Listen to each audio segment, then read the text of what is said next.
ಇಂದು ಅಖಂಡ ಕರ್ನಾಟಕ ಬಂದ್ ಘೋಷಣೆ ಮಾಡಲಾಗಿತ್ತು. ಬೆಳಿಗ್ಗೆ 6ರಿಂದ ಸಂಜೆ 6ರವರೆಗೆ ಬಂದ್ ಇರಲಿದೆ. ವಾಟಾಳ್ ನಾಗರಾಜ್ ನೇತೃತ್ವದಲ್ಲಿ ಈ ಬಂದ್ ನಡೆಯಲಿದೆ. ಇಂದು ಅಖಂಡ ಕರ್ನಾಟಕ ಬಂದ್ ಆಗಲಿದೆ. ಬೆಳಿಗ್ಗೆ 6ರಿಂದ ಸಂಜೆ 6ರವರೆಗೆ ಬಂದ್ ಇರಲಿದೆ. ಈ ಅಖಂಡ ಕರ್ನಾಟಕ ಬಂದ್ಗೆ ವಾಟಾಳ್ ನಾಗರಾಜ್ ನೇತೃತ್ವ ಇರುವಂತದ್ದು. ತಮಿಳುನಾಡಿಗೆ ನೀರು ಬಿಡದಂತೆ ಆಗ್ರಹವನ್ನು ಮಾಡಲಾಗ್ತಾ ಇದೆ. ಸಿಡಬ್ಲ್ಯೂಎಂಎ ಸಿಡಬ್ಲ್ಯೂಆರ್ಸಿ ವಿರುದ್ಧ ಸಂಘಟನೆ ಕಿಡಿಕಾರ್ತಾ ಇದೆ. ನೀರು ಹರಿಸದಂತೆ ಸರ್ಕಾರಕ್ಕೆ ಒತ್ತಾಯ ಮಾಡಲಾಗ್ತಾ ಇದೆ. ಬಂದ್ಗೆ ಕರೆಯನ್ನ ಕೂಡ ಕೊಟ್ಟಿದ್ರು. ಈ ಒಂದು ವಿಚಾರಕ್ಕೆ ಸಂಬಂಧಪಟ್ಟಂತೆ ಇಂದು ಬೆಳಿಗ್ಗೆ 6 ಗಂಟೆಯಿಂದ ಸಂಜೆ 6 ಗಂಟೆಯವರೆಗೂ ಕೂಡ ಬಂದ್ ಇರಲಿದೆ.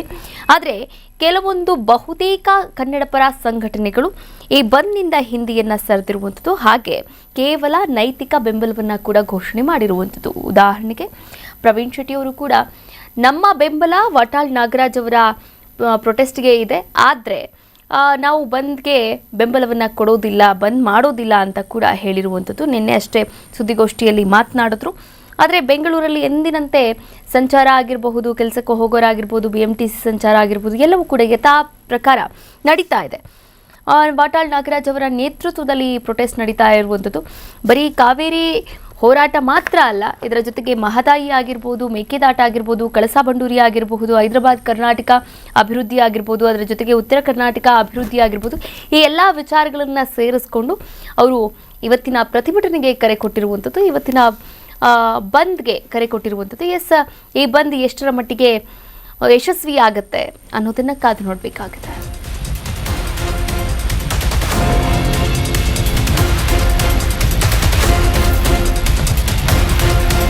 ಇಂದು ಬೆಳಿಗ್ಗೆ 10 ಗಂಟೆಗೆ ಮೆಜೆಸ್ಟಿಕ್ಗೆ ವಾಟಾಳ್ ನಾಗರಾಜ್ ಅವರು ಭೇಟಿಯನ್ನು ನೀಡಲಿದ್ದಾರೆ. ಚಾಲಕರಿಗೆ ಮನವಿ ಮಾಡಲಿದ್ದಾರೆ ವಾಟಾಳ್ ನಾಗರಾಜ್. ಬೆಳಿಗ್ಗೆ 10 ಗಂಟೆಗೆ ಮೆಜೆಸ್ಟಿಕ್ಗೆ ವಾಟಾಳ್ ಭೇಟಿ ನೀಡಲಿದ್ದಾರೆ. ಚಾಲಕರಿಗೆ ಮನವಿ ಮಾಡಲಿದ್ದಾರೆ ವಾಟಾಳ್ ನಾಗರಾಜ್. ಬಂದ್ಗೆ ಬೆಂಬಲ ಕೊಡುವಂತೆ ಕೋರಿಕೆ. BMTC KSRTC ಸ್ಟಾಫ್ಗೆ ವಾಟಾಳ್ ಮನವಿಯನ್ನು ಕೂಡ ಮಾಡಲಿದ್ದಾರೆ. ವ್ಯಾಪಾರಸ್ಥರಿಗೂ ಕೂಡ ಹೋರಾಟಗಾರರ ವಾಟಾಳ್ ನಾಗರಾಜ್ ವಿನಂತಿ ಮಾಡಿಕೊಳ್ಳಲಿದ್ದಾರೆ. ನಂತರ ತೆರೆದ ವಾಹನದಲ್ಲಿ ಮೆರವಣಿಗೆ ಕೂಡ ನಡೆಯಲಿದೆ. ಟೌನ್ ಹಾಲ್ ಹೋಗಿ ಬಳಿಕ ಹೋರಾಟವನ್ನು ಕೂಡ ಮಾಡಲಿದ್ದಾರೆ. ಓಪನ್ ಜೀಪ್ನಲ್ಲಿ ವಾಟಾಳ್ ನಾಗರಾಜ್ ಅವರ ಮೆರವಣಿಗೆ. ಅದಾದ ನಂತರ ಹಲಸೂರು ಠಾಣೆ, ಮೈಸೂರು ಬ್ಯಾಂಕ್, ಓಣಿ ಆಂಜನೇಯ ದೇವಾಲಯದ ಮಾರ್ಗದ ಮೂಲಕ ಈ ಮೆರವಣಿಗೆ ಸಾಗುತ್ತೆ. ಫ್ರೀಡಂ ಪಾರ್ಕ್ ತಲುಪುತ್ತೆ. ತಮಿಳುನಾಡು ಮತ್ತು ಪ್ರಾಧಿಕಾರದ ವಿರುದ್ಧ ಧರಣಿಯನ್ನು ಕೂಡ ಕೂರಲಾಗುತ್ತೆ. ನೋಡಿ, ಈಗಾಗಲೇ ಸುಮಾರು 9 ಗಂಟೆ ಆಸುಪಾಸಾಗಿರುವಂಥದ್ದು. ಇನ್ನೇನು ಕೆಲವೇ ಕ್ಷಣಗಳಲ್ಲಿ, ಅಂದರೆ 10 ಗಂಟೆ ಟೈಮಲ್ಲಿ ವಾಟಾಳ್ ನಾಗರಾಜ್ ಅವರು ನಾಡಗೌಡ ಕೆಂಪೇಗೌಡ ಬಸ್ ನಿಲ್ದಾಣಕ್ಕೆ ತಲುಪ್ತಾರೆ. ಅಲ್ಲಿ BMTC ಮತ್ತು KSRTC ಬಸ್ ಚಾಲಕರಿಗೆ ಹಾಗೆ ಸಿಬ್ಬಂದಿಗಳಿಗೆ ಮನವಿಯನ್ನು ಕೂಡ ಮಾಡಿಕೊಳ್ತಾರೆ. ಇವತ್ತಿನ ಬಂದ್ಗೆ ನೀವು ಕೂಡ ಬೆಂಬಲವನ್ನು ನೀಡಿ, ನೈತಿಕ ಬೆಂಬಲವನ್ನು ನೀಡಿ ಎನ್ನುವಂತಹ ಮನವಿಯನ್ನು ಕೂಡ ಮಾಡಿಕೊಳ್ತಾರೆ. ಈಗ ಬೆಂಗಳೂರು ಯಥಾ ಪ್ರಕಾರ ನಿನ್ನೆ ಹೇಗಿತ್ತೋ ಇವತ್ತು ಕೂಡ ಅದೇ ರೀತಿ ನಡೀತಾ ಇರುವಂಥದ್ದು. ವ್ಯಾಪಾರಸ್ಥರು ವ್ಯಾಪಾರವನ್ನು ಮಾಡ್ತಾ ಇದ್ದಾರೆ, ಸ್ಕೂಲ್ ಮಕ್ಕಳು ಸ್ಕೂಲ್ಗೆ ಹೋಗ್ತಾ ಇದ್ದಾರೆ, ಕೆಲಸಕ್ಕೆ ಹೋಗೋರೆಲ್ಲ ಕೆಲಸಕ್ಕೆ ಹೋಗ್ತಾ ಇದ್ದಾರೆ. ಆದರೆ ಇದರ ನಡುವೆ ಅವರು ಎಲ್ಲರಿಗೂ ಕೂಡ ಮನವಿಯನ್ನು ಮಾಡ್ಕೊಳ್ತಾ ಇರುವಂಥದ್ದು. ಬಂದ್ಗೆ ಬೆಂಬಲವನ್ನು ಕೊಡುವಂತೆ ಕೋರಿಕೆಯನ್ನು ಕೂಡ ಮಾಡ್ಕೊಳ್ತಾ ಇದ್ದಾರೆ. ಅನಂತರ ಟೌನ್ ಹಾಲ್ಗೆ ಹೋಗ್ತಾರೆ. ಟೌನ್ ಹಾಲ್ ಬಳಿಕ ಅಲ್ಲಿಂದ ಫ್ರೀಡಂ ಪಾರ್ಕ್ವರೆಗೂ ಕೂಡ ಒಂದು ಮೆರವಣಿಗೆ ಕೂಡ ನಡೆಯಲಿದೆ. ಎಲ್ಲವೂ ಕೂಡ ಕರ್ನಾಟಕ ಭಾಷೆ ಹಾಗೂ ಕರ್ನಾಟಕದ ನೀರು ಪರವಾಗಿ ಇವತ್ತಿನ ಬಂದ್ ನಡೆಯಲಿದೆ ಅಂತ ಈಗಾಗಲೇ ವಾಟಾಳ್ ನಾಗರಾಜ್ ಅವರು ಕೂಡ ಮಾಹಿತಿಯನ್ನು ನೀಡಿರುವಂಥದ್ದು.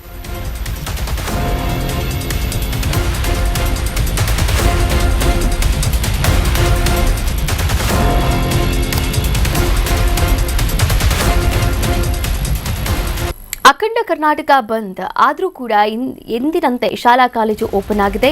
KSRTC BMTC ಬಸ್ಗಳ ಸಂಚಾರ ಕೂಡ ಇದೆ. ಇಂದು ಎಂದಿನಂತೆ ಶಾಲಾ ಕಾಲೇಜು ಓಪನ್ ಆಗಿದೆ.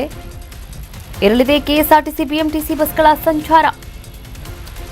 ನಮ್ಮ ಮೆಟ್ರೋ, ರೈಲ್ವೆ ಸೇವೆ, ಆಟೋ ಎಂದಿನಂತೆ ರಸ್ತೆಗೆ ಇಳಿಯಲಿವೆ. ಟ್ಯಾಕ್ಸಿ,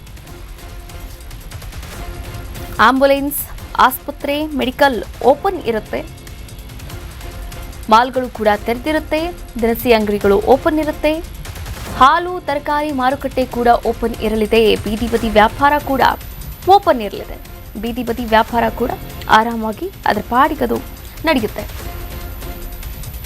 ವಾಟಾಳ್ ನಾಗರಾಜ್ ಅವರು ಇಡೀ ಕರ್ನಾಟಕ ಅಖಂಡ ಕರ್ನಾಟಕ ಬಂದ್ಗೆ ಕರೆ ಕೊಟ್ಟಿರುವಂಥದ್ದು. ಈ ಕುರಿತಂತೆ ಈಗಾಗಲೇ ಅವರು ಸುದ್ದಿಗೋಷ್ಠಿಯನ್ನು ಕೂಡ ಮಾತನಾಡಿದ್ರು. ಅದಾದ ನಂತರ ಸಾಮಾಜಿಕ ಜಾಲತಾಣದಲ್ಲೂ ಕೂಡ ವಿಡಿಯೋ ಹರಿಬಿಡುವುದರ ಮೂಲಕ ಕೂಡ ಬಂದ್ಗೆ ಬೆಂಬಲ ಕೊಡುವಂತೆ ವಿನಂತಿಯನ್ನು ಕೂಡ ಮಾಡಿಕೊಂಡ್ರು. ಆದರೆ ಎಂದಿನಂತೆ ಸಿಲಿಕಾನ್ ಸಿಟಿಯಲ್ಲಿ ತಮ್ಮ ವ್ಯಾಪಾರ ವಹಿವಾಟನ್ನು ಮಾಡಿಕೊಳ್ತಾ ಇದ್ದಾರೆ. ಜನಜೀವನ ಅದರಂತೆ ಸಾಗ್ತಾ ಇದೆ. ಹಾಲು ಆಗಿರ್ಬೋದು, ತರಕಾರಿ ಆಗಿರ್ಬೋದು, ಮಾರುಕಟ್ಟೆ ಎಲ್ಲವೂ ಕೂಡ ಓಪನ್ ಇದೆ. ಇನ್ನು ಮಾಲ್ಗಳು ಕೂಡ ಓಪನ್ ಇರುತ್ತೆ, ಮಾರ್ಕೆಟ್ ಕೂಡ ಓಪನ್ ಇರುತ್ತೆ, ದಿನಸಿ ಅಂಗಡಿಗಳು ಕೂಡ ಓಪನ್ ಇದೆ. ಆಂಬ್ಯುಲೆನ್ಸ್, ಆಸ್ಪತ್ರೆ, ಮೆಡಿಕಲ್ ಯಾವಾಗಲೂ ಕೂಡ ಯಾವುದು ಬಂದಿಲ್ಲದೆ ಇರಲಿ ಅದು ಯಥಾ ಪ್ರಕಾರ ನಡೀತಾನೇ ಇರುತ್ತೆ. ಇನ್ನು ರೈಲ್ವೆ ಸೇವೆ ಇರುತ್ತೆ, ನಮ್ಮ ಮೆಟ್ರೋ ಇರುತ್ತೆ, ಆಟೋ ಇದೆ, ಟ್ಯಾಕ್ಸಿ ಇದೆ. ಒಟ್ಟಾರೆಯಾಗಿ ಜನಜೀವನ ಸಂಚಾರಕ್ಕಾಗಿರಬಹುದು ಅಥವಾ ತಮ್ಮ ಕೆಲಸಕ್ಕಾಗಿರಬಹುದು ಯಾವುದೇ ರೀತಿಯ ಅಡೆತಡೆಗಳು ಉಂಟಾಗಿಲ್ಲ ಈ ಒಂದು ಬಂದ್ನಿಂದ. ಅಂದರೆ ಬಂದ್ನಿಂದ ಯಾವುದೇ ಎಫೆಕ್ಟ್ ಆಗಿಲ್ಲ ಸಿಲಿಕಾನ್ ಸಿಟಿಯ ಜನರಿಗೆ.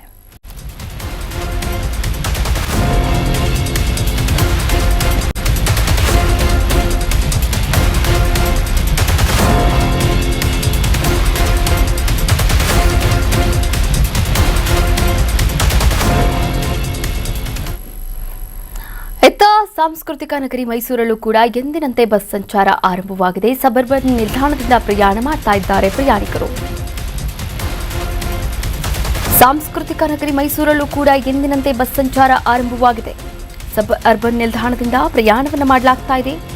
ಪ್ರಯಾಣ ಆರಂಭವಾಗಿದೆ. ಬೆಂಗಳೂರು, ಚಾಮರಾಜನಗರ, ಕೊಡಗು, ಮಂಗಳೂರು ಸೇರಿದಂತೆ ವಿವಿಧೆಡೆ ಬಸ್ ಜರ್ನಿ ಕೂಡ ಇದೆ. ಯಾವುದೇ ಅಡೆತಡೆಗಳು ಇಲ್ಲ. ಹೀಗಾಗಿ ಬಸ್ ನಿಲ್ದಾಣದ ಸುತ್ತಮುತ್ತ ಬಿಗಿ ಪೊಲೀಸ್ ಭದ್ರತೆಯನ್ನು ಕೂಡ ಒದಗಿಸಲಾಗ್ತಾ ಇದೆ. ಈಗಾಗಲೇ ಅಂಗಡಿ ಮುಂಗಟ್ಟು ಕೂಡ ಓಪನ್ ಆಗಿದೆ. ಬಂದ್ ಮಧ್ಯೆ ಕನ್ನಡ ಸಂಘಟನೆ ಪ್ರತಿಭಟನೆಗೆ ಕೂಡ ಮುಂದಾಗಿರುವಂಥದ್ದು. ಮೈಸೂರಲ್ಲೂ ಕೂಡ ಎಂದಿನಂತೆ ಬಸ್ ಸಂಚಾರ ಆರಂಭವಾಗಿದೆ. ನೀವು ಕೂಡ ದೃಶ್ಯಾವಳಿಗಳಲ್ಲಿ ಗಮನಿಸಬಹುದಾಗಿದೆ. ನೋಡಿ, ಸಬರ್ಬನ್ ನಿಲ್ದಾಣದಿಂದ ಪ್ರಯಾಣ ಆರಂಭವಾಗಿರುವಂಥದ್ದು. ಬೆಂಗಳೂರು, ಚಾಮರಾಜನಗರ, ಕೊಡಗು, ಮೈಸೂರು ಸೇರಿದಂತೆ ವಿವಿಧೆಡೆ ಈ ಬಸ್ ಪ್ರಯಾಣ ಏನು ಮಾಡ್ತಾ ಇದ್ದಾರೆ, ಬಸ್ ಅಂದರೆ ಪ್ರಯಾಣಿಕರು ಕೂಡ ತಮ್ಮ ಪ್ರಯಾಣವನ್ನು ಮಾಡ್ತಾ ಇದ್ದಾರೆ. ನೀವು ಕೂಡ ದೃಶ್ಯಾವಳಿಗಳಲ್ಲಿ ಗಮನಿಸಬಹುದಾಗಿದೆ. ಇಂದು ಬೆಳಗಿನ ಜಾವ ಇರತಕ್ಕಂಥ ಒಂದು ದೃಶ್ಯಾವಳಿಗಳು. ಅಂದರೆ ಮೈಸೂರಲ್ಲೂ ಕೂಡ ಯಾವುದೇ ರೀತಿಯ ಎಫೆಕ್ಟ್ ಆಗಿಲ್ಲ ಈ ಅಖಂಡ ಕರ್ನಾಟಕ ಬಂದ್ನಿಂದ.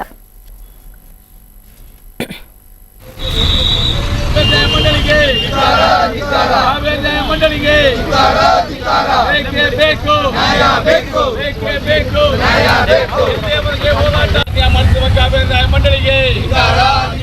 ಒಂದು ಗಂಟೆಗೆ ಬೆಣ್ಣೆ, ಒಂದು ಗಂಟೆ ಸುಣ್ಣ ಮಾಡುತ್ತಿರುವ ಕಾವೇರಿ ನ್ಯಾಯ ಮಂಡಳಿಗೆ,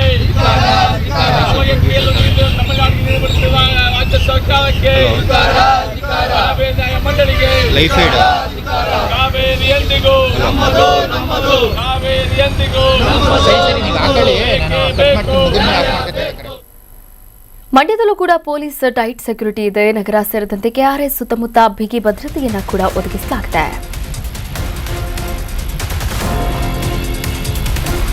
ಮಂಡ್ಯದಲ್ಲೂ ಕೂಡ ಪೊಲೀಸ್ ಟೈಟ್ ಸೆಕ್ಯೂರಿಟಿ ಇದೆ. ನಗರ ಸೇರಿದಂತೆ ಕೆಆರ್ಎಸ್ ಸುತ್ತಮುತ್ತ ಬಿಗಿ ಭದ್ರತೆಯನ್ನು ಕೂಡ ಒದಗಿಸಲಾಗಿದೆ.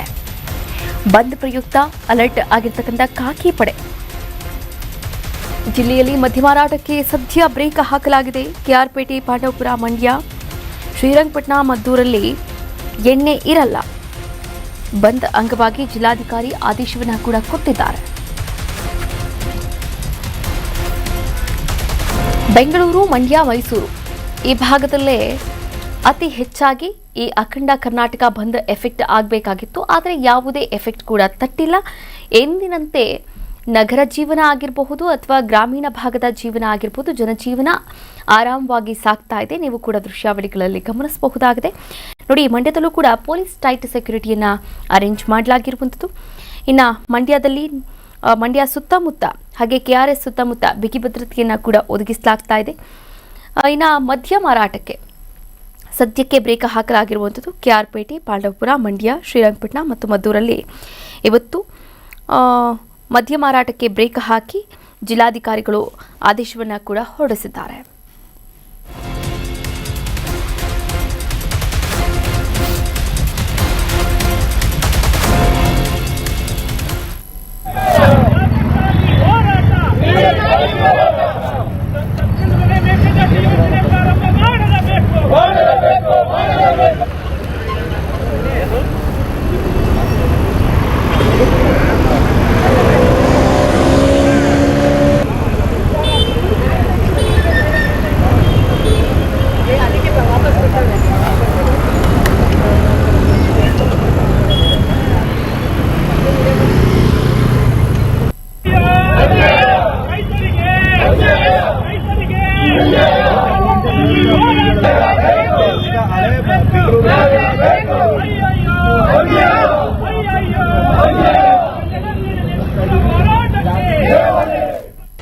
ಕರ್ನಾಟಕ ನ್ಯೂಸ್ ಬೀಟ್ ಫಾಲೋ ಮಾಡಿ, ಸಬ್ಸ್ಕ್ರೈಬ್ ಮಾಡಿ.